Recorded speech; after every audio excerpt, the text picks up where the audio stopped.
Every year, 11.5 million people in the US are victims of identity theft. In 2013, those victims will suffer $21 billion in losses. If your identity is stolen, it takes the average person 330 hours to repair the damage. Identity theft doesn't discriminate. It happens to people of all ages, incomes, and races. All it takes is one person with access to your online accounts or devices to get duped, and you could be the victim of identity theft. Hi, I'm Eric Schwartzman, digital strategy consultant to the U.S. Department of Defense, federal government agencies, major multinational corporations, and best-selling co-author of Social Marketing to the Business Customer. And in this course on social media and security, I'm going to show you how to manage the risk of having your computer, email, or social networking accounts hacked. You'll learn the most common way hackers steal information, how to steer clear of malware, spyware, and virus threats, how to choose a password that's difficult to guess but easy to remember, how to set up two-factor authentication on Gmail, Facebook, and Twitter, how to spot phishing and social engineering scams, and much, much more. There's no such thing as being 100% secure against online attacks, but there's a lot you can do to protect yourself, your family, and your friends from becoming the victim of a cybercrime. So if you want a thorough education on digital security in the age of social media, get this action class right now and start protecting your online data today. Now, if you're ready to earn your social media security certification and demonstrate proficiency, take this course right now and learn how to use social media responsibly and securely.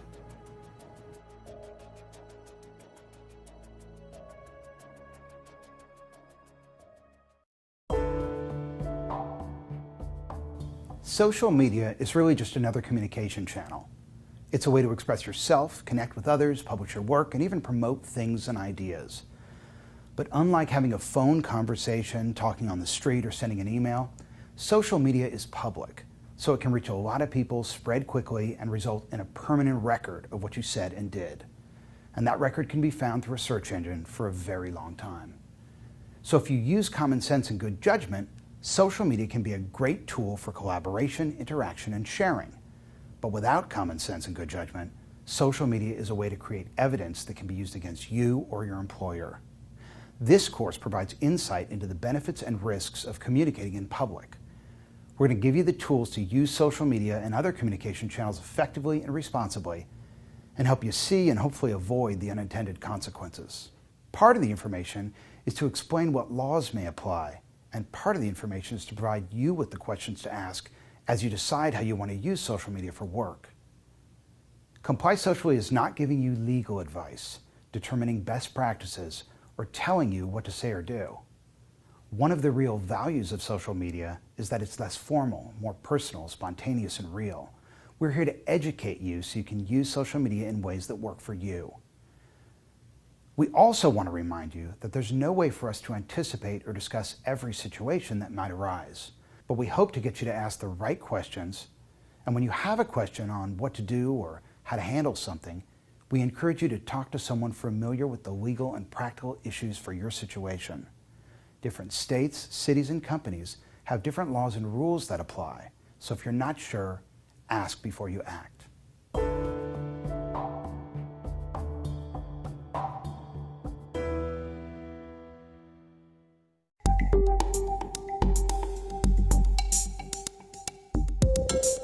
Obviously, you should refrain from posting your social security number, credit card number, driver's license number, medical history, or any other unique, personally identifying information on a social network. And the same goes for your family, friends, and coworkers. But believe it or not, very few victims of identity theft say their information was stolen online. It's much easier for criminals to find that information in the trash because so many people throw away bills and check stubs without shredding them first.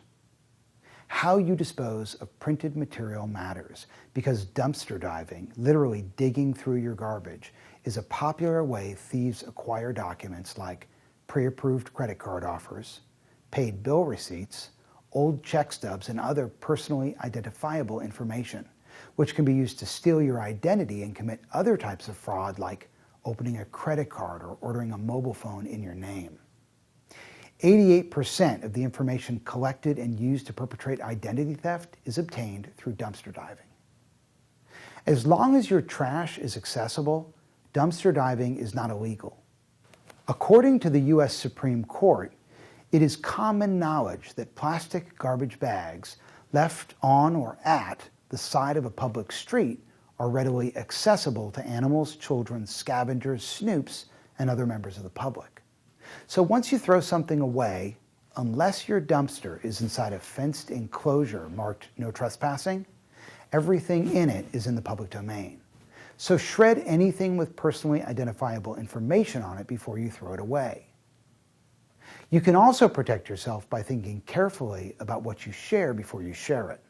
For example, obviously you shouldn't share text, images, diagrams, maps, or explanations of something like your employer's facility or complex, or the sensitive details behind how your employer makes a product or service without getting permission from your supervisor first. But there are less obvious mistakes you can make.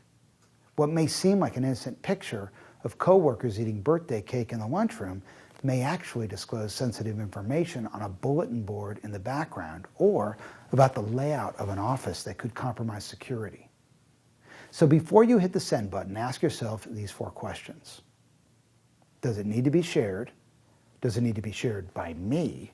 Does it need to be shared now?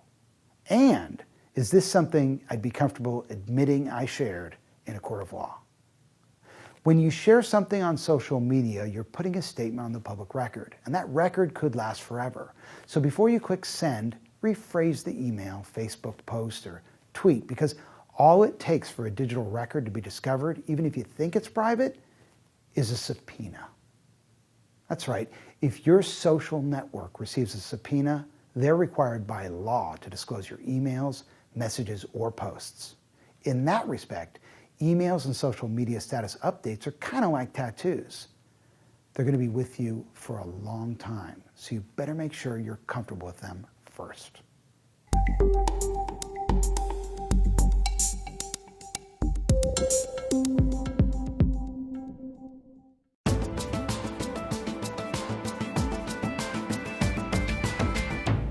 Almost everyone uses digital devices to communicate these days, and many do so to get their job done.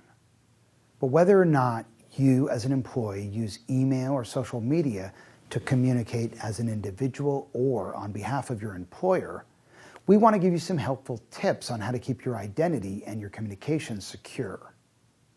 First and foremost, never enter your password into someone else's device.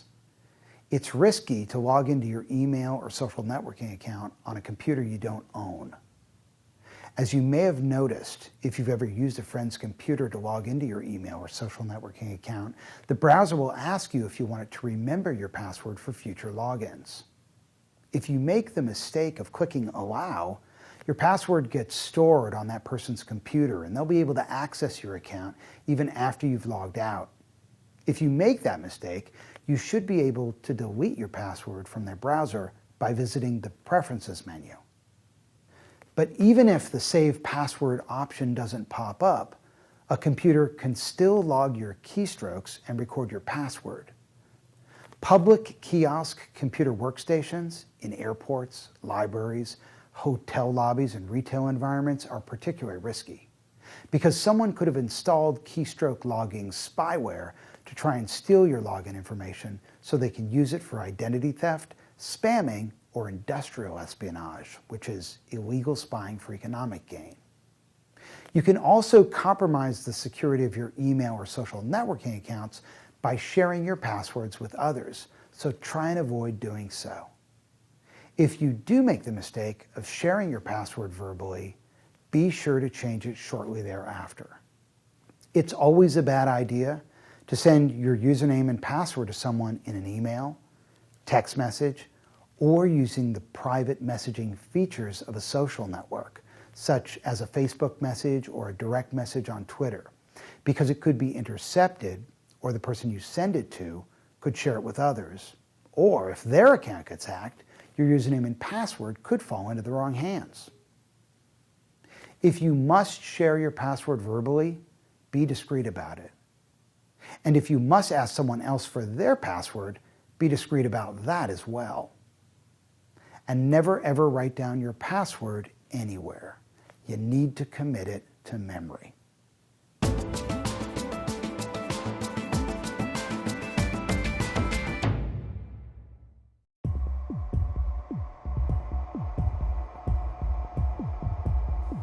Malware is malicious software, and it's used by attackers to disrupt your computer or mobile device or steal information. Malware could be a computer virus that shuts down your hardware or corrupts your operating system, ransomware, which restricts access to your computer and demands a payment, keylogger software that records your keystrokes in a covert manner, and spyware that collects personal information like user logins without your knowledge. The first internet worms were created as pranks, but today, malware is used to unlawfully acquire sensitive personal, financial, and business information by professional criminals. Malware can disrupt PCs, Mac computers, smartphones, and tablets. No technology is immune. Here's what you can do to increase your security. Only connect to the internet through a firewall. Never download and install software from the internet. Always keep your machine's software up to date. When using the internet and social media, never click links or open attachments unless the source can be trusted. Always verify that the sender is who they say they are by looking closely at their actual email address to make sure they're not imposters. Cybercriminals may pretend to be people they're not in order to win your confidence and get you to unknowingly launch a cyber attack by downloading a virus or installing malware or spyware on your computer or mobile device. And be careful what you click.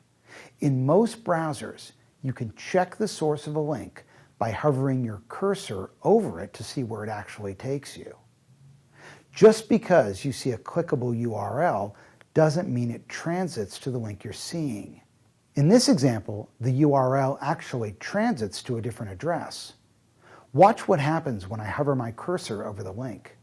To minimize the likelihood of something like this happening to you, don't click on the link. Instead, type the URL manually into the URL field of the browser. And beware of @ symbols in URLs as well. In this case, the link doesn't lead to Microsoft.com, but qr.tv/secure site. And most likely, qr.tv is not secure. Some browsers have built-in malware protection which checks the sites you visit against a list of reported phishing or malware sites. Never double-click, open, or download file attachments in an email unless you're expecting it or it's a valid file from a trusted sender. If the text in the body of an email is an image file, that's also a red flag, since they may be using images to get around spam filters.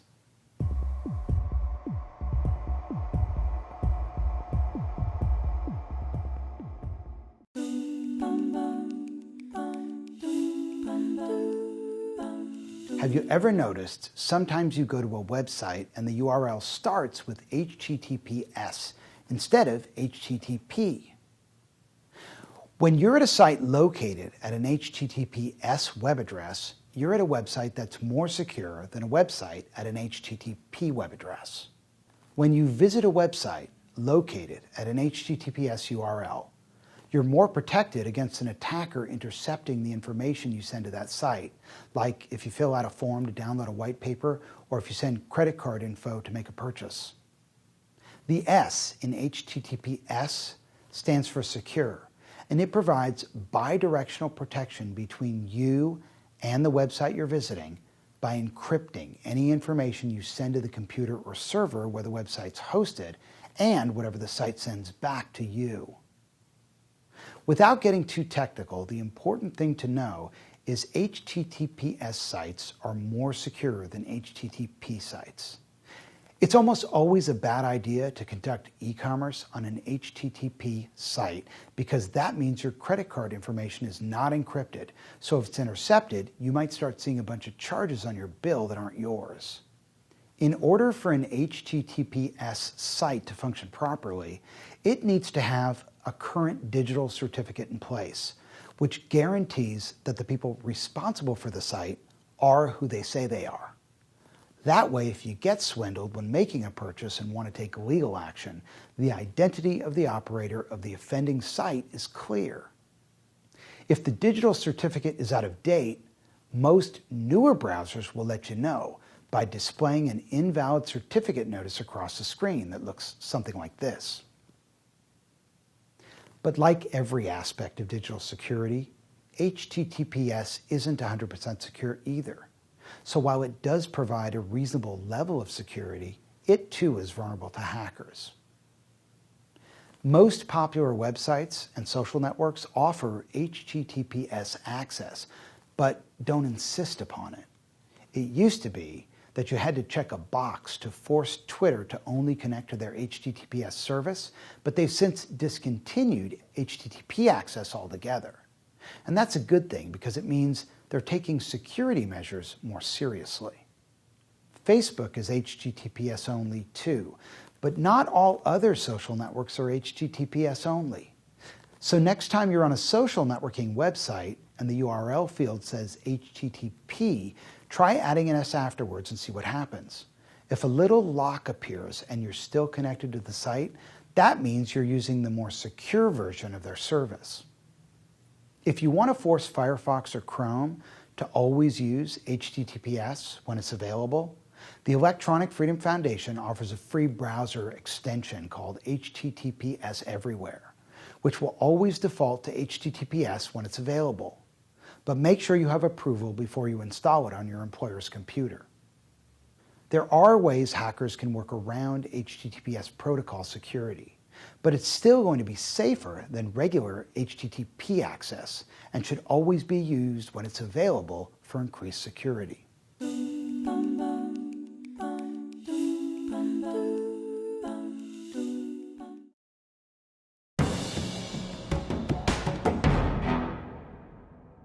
More people use their mobile phones for banking than their PCs, yet less than half of them password protect their mobile devices.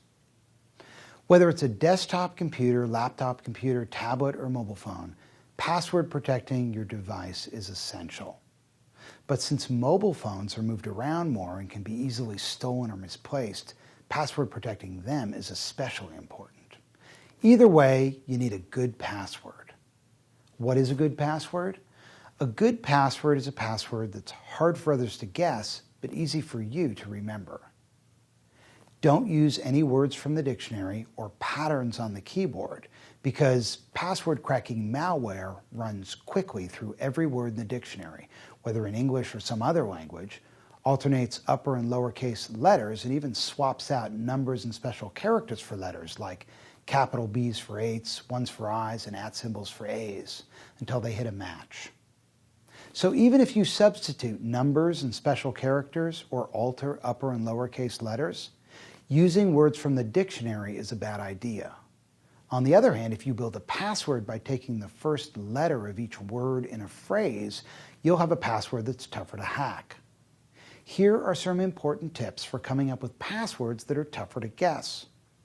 Make your password at least 8 characters long.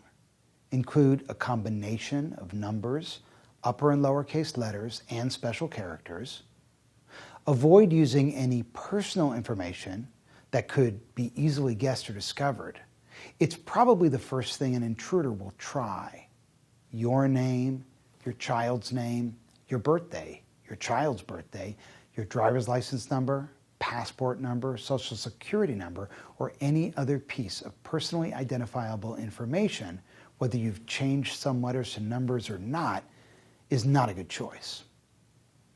One great way to make a password is to take the first letter of each word from a saying, title of a song, or a favorite line from a movie, alter the cases, and swap some letters for numbers and special characters. For example, The force may be with you could be M at Y T capital F 8 W U, where may is written out with an at symbol, the F for force is capitalized, the B becomes an 8, and the word U is the letter U. That would have been a very tough password to guess, but now that we've recommended it in a class about online security, it's pretty much ruined, so don't use it as your password. Instead, apply the same strategy to choosing your own unique password. Unless you absolutely have to because you suspect your password security has been compromised, try not to change your password right before you unplug for the weekend or before you go on vacation. Instead, change your password at the beginning of the week or during a period when you know you'll be using it regularly. That way, it'll be easier to remember. Use multiple passwords. You should not use the same password for access to your email and social networking accounts. Instead, create different passwords for different accounts. And always alter your password for your bank account or any other financial accounts you access online. That way, if the security to one of your accounts gets compromised, the other accounts have additional layers of security and are less likely to be hacked. Most of us have dozens of online services we access these days, so remembering all your passwords can be challenging. If you want a program that can create, remember, and encrypt your passwords, here are some products to consider.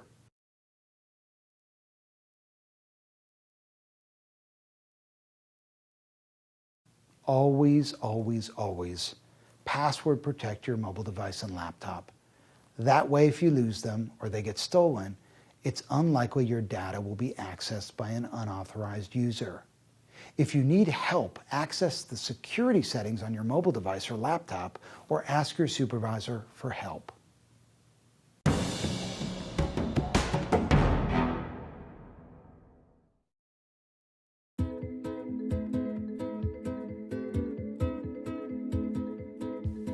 Phishing with a PH is when someone tries to scam your username, password, credit card details, or money by pretending to be someone they're not. They might be posing as the long-lost heir to an incredible fortune, and if you send them some money, they'll reclaim their birthright and make you rich. You'd have to be pretty naive to fall for one of those kinds of phishing scams. No offense to naive people, I'm a fan of unaffected simplicity, but unfortunately, it won't enhance your security. With the more sophisticated phishing attacks, you might get a personalized email or SMS message that appears to be sent from an online service you're familiar with. To win your confidence, the email might be personalized with your name and date of birth, so you think it's real, even though everyone on Facebook knows when your birthday is because they wish you a happy one when it rolls around. Maybe the message is designed to look like an auto-generated notification from one of your social networks, with the colors and the logo of the brand being spoofed, and it says that the security of your account has been compromised and you need to change your password. But if you click the reference link in the email, it actually takes you to a fake website that the phisher has launched for the sole purpose of collecting usernames and passwords. The look and feel of the fake site matches the service the scammer is impersonating, which might be a popular social network like Facebook, an auction site like eBay, or a financial service provider like PayPal. These are the common types of sites that are spoofed by phishers to steal your account and possibly even your life savings. Yikes. As I said earlier, phishers often use some personal information about you, such as an event or a hobby or your travel plans. Often they just get this information from your own disclosures on a social network. When you share something on Facebook, you may think you're only sharing with your friends. And even if you set your privacy settings to restrict access to friends only, all it takes is one of your friends to share or retweet your post, and it goes from private to public. Never share anything on a social network that you want to keep private, and think twice about sharing information that you want to keep private in an email as well. Once you've posted something on a social network or sent it in an email, assume that it will at some point be made public. Phishing emails may also contain attachments or links to websites that are infected with malware, so never open a link in an unsolicited email, and verify the sender before even considering clicking on a link in an email or newsfeed. But even if you do verify the accuracy of the sender, you're still not home free, because it doesn't mean they intentionally sent the email. Next, whenever you get an email with a link or file attachment in it, always read the email carefully and use your best judgment to decide whether or not the message reads like something that person would have written. Once phishers get access to someone's email address, it's not uncommon for them to send more phishing emails to everyone in that person's webmail address book through the newly hacked account. So if the grammar reads a little funny, as if it wasn't written by a native speaker of your language, or if the email starts with a brief "How are you?" and asks you to click a link, you may want to contact the alleged sender by other means and ask them if their account's been hacked. But it's best not to reply directly to phishing emails, because it sends a signal to the phisher that your email is active, and you may wind up getting more phishing scams as a result. Phishing scammers use email networks to transmit messages as well.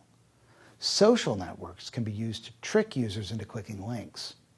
Be particularly careful not to click links on Facebook from friends you haven't heard from in a while, especially if they tell you you could win a free iPad, lose weight, or install an app with a slick new Facebook feature.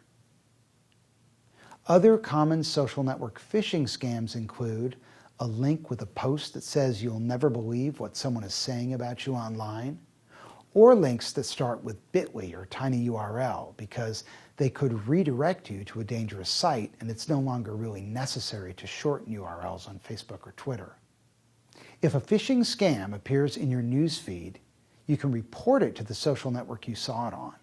To report the use of a personal profile on Facebook for phishing or spam, go to the profile or timeline of the offending poster, click on the settings icon, which is the little gear wheel, and select Report/Block from the drop-down menu.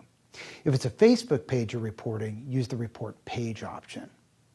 On Twitter, you can report abuse by clicking on the profile picture of the offending account, clicking on the little profile icon, and selecting Report the user for spam.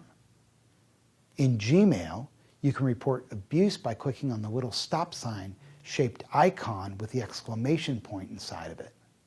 In Yahoo Mail, there's a spam button, and on LinkedIn, you can flag as inappropriate any user profile. You can also report scams to the FBI's Internet Fraud Complaint Center. If the phishing email you've received spoofs a brokerage firm or mutual fund company, you can notify the SEC's Enforcement Division as well. Here are some places you can forward spam that you receive.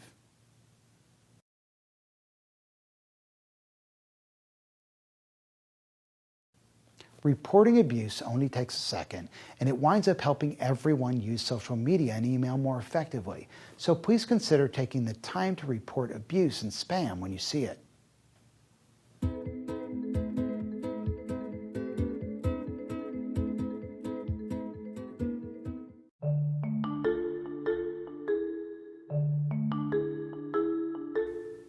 The firewalls and virus protection software you have in place mean nothing if someone can get you to willingly give them your personally identifiable information. This is really the biggest security concern facing organizations and individuals today. With all the personal information everyone publicly discloses on social networks, it's the easiest place for hackers to gather personally identifiable information. Once they have it, they can use it to win your confidence and get you to give them more sensitive data. The act of exploiting psychology to gain access to sensitive information is called social engineering, and it's a very real active threat to the security of your information.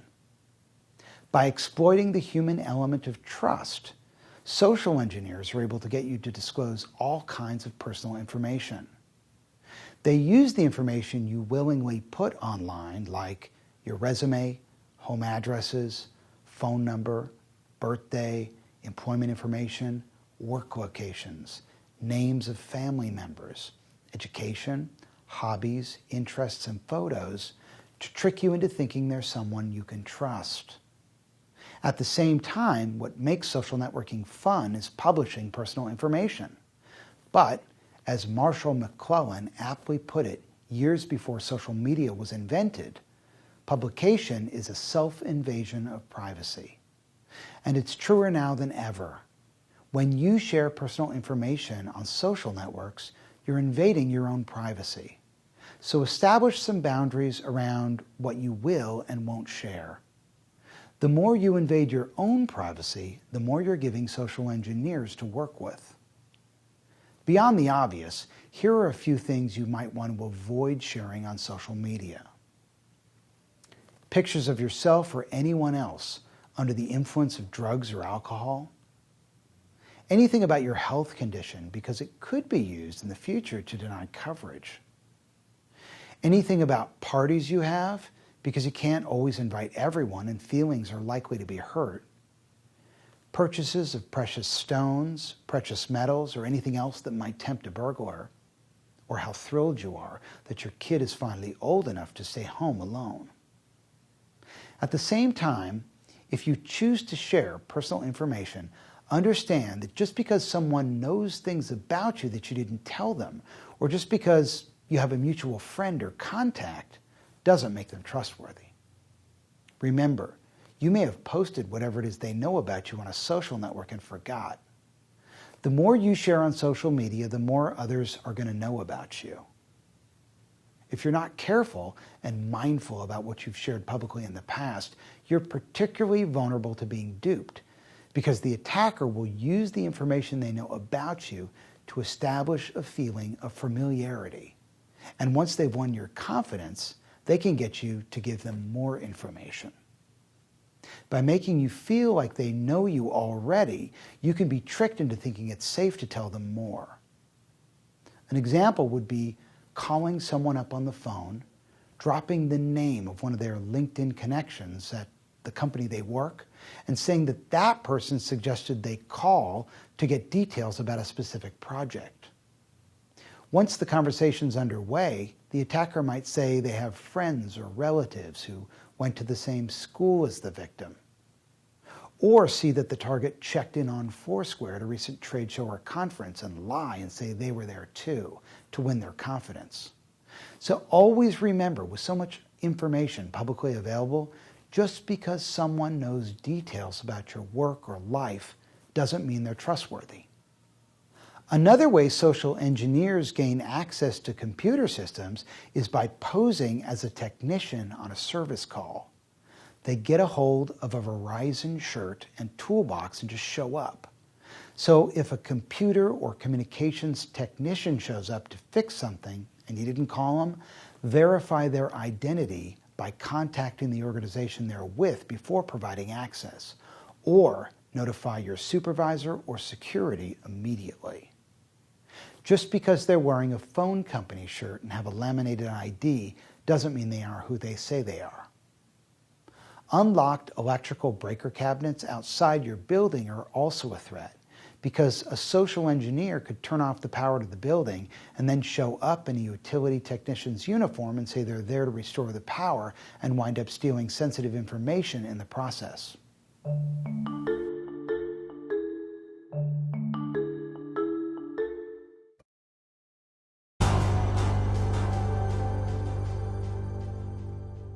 You don't have to have a smartphone to install apps on a social networking account.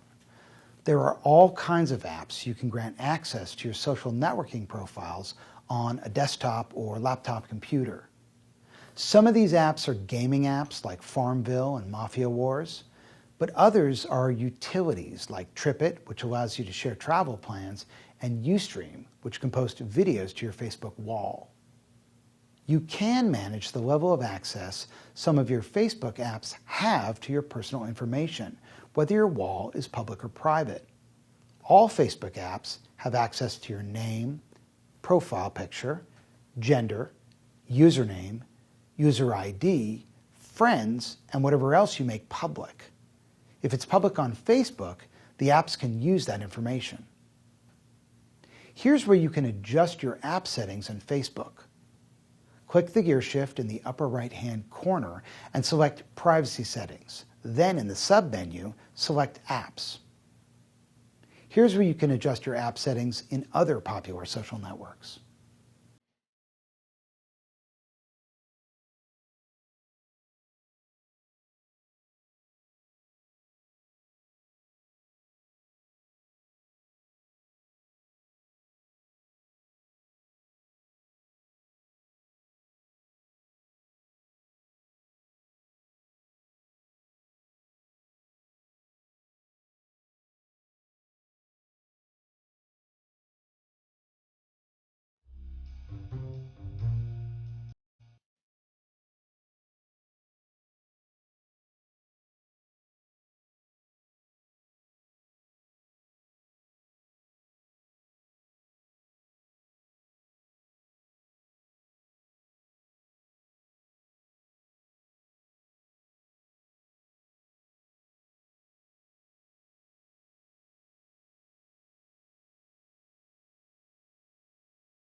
Thanks for completing this course on social media and security.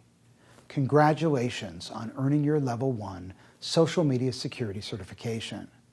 If you're moving on to learn about mobile security, the dangers of social sign-in, metadata, location-based social networking, public wireless internet access, and more, advance to the next level to earn your mobile security certification. And remember, if your personal information has been stolen, visit the Federal Trade Commission's Identity Theft Resource Center for more information on how to file a complaint and control the damage.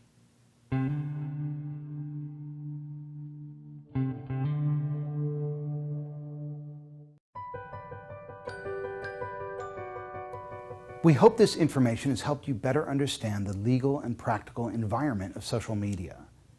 Anything you do on social media is being published to an audience. That's the whole idea. But it's essential to consider how your actions and words affect others. No one wants to end up in a defamation or copyright or employment dispute. You also don't want to have to deal with the drama and consequences of disclosing something that hurts someone's feelings or that should be kept private. So we encourage you to think before you act, and whenever you have questions or are not sure about what to do, find out first. Social media is a powerful way to express yourself, collaborate with others, and share information, as long as you do so responsibly.